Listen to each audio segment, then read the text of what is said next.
I'm Anna Byler. I'm in Shawnee Mission. I taught 6th grade last year, but I'm moving down to 3rd grade this year.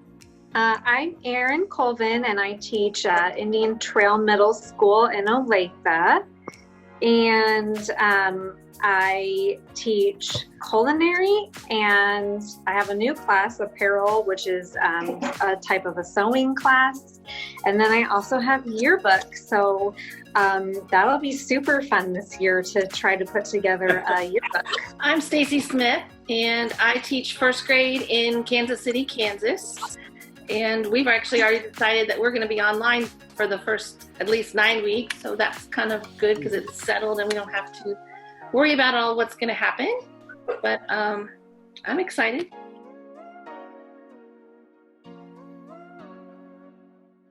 I'm personally very stressed about it because I think teachers, we want to be back in the classroom and we want to see our kids.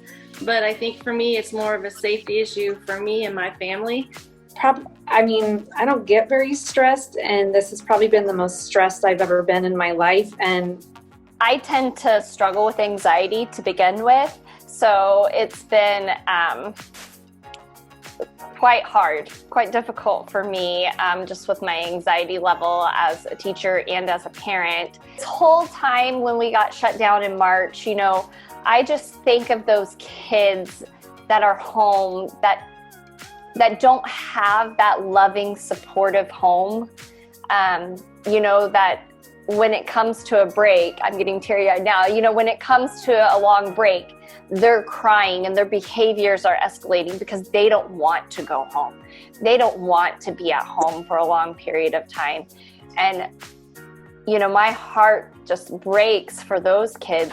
Like I said, KCK is going to be online, and it's really hard to make those personal connections with 6-year-olds. I mean, it's fun to be in the classroom when you can eat lunch with them and you get to know their families and you get to know their dislikes and their personalities and their strengths and weaknesses. But it's really hard to make those personal connections when you're, just looking at each other on a computer screen. And so I worry about that. And in person, you think of those little ones and they like to hold your hand. They like to hug. So I kind of just worry about how we're going to keep their mental health going, both online and in person.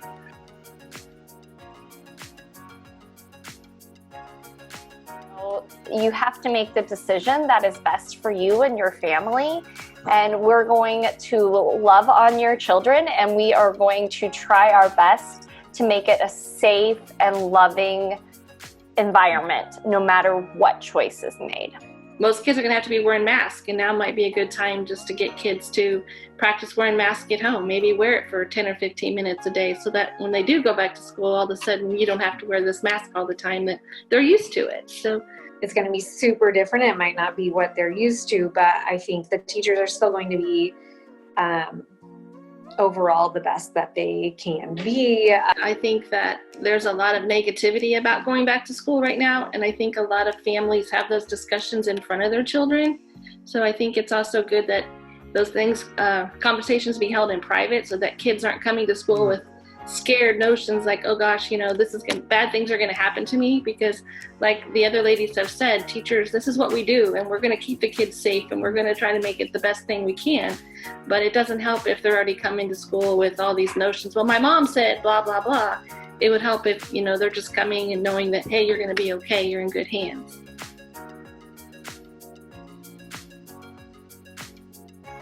Just prayers for confidence and just the health of our school and our kids, and that the masks really do help. But I would say definitely prayer is the number one thing, and just for, health concerns, but also for mental health. I really feel that that's a struggle now for a lot of people. We're going to need lots of prayer right now because we are entering the unknown and doing things that we don't know what's going to come, and so we're just going to need a lot of prayer.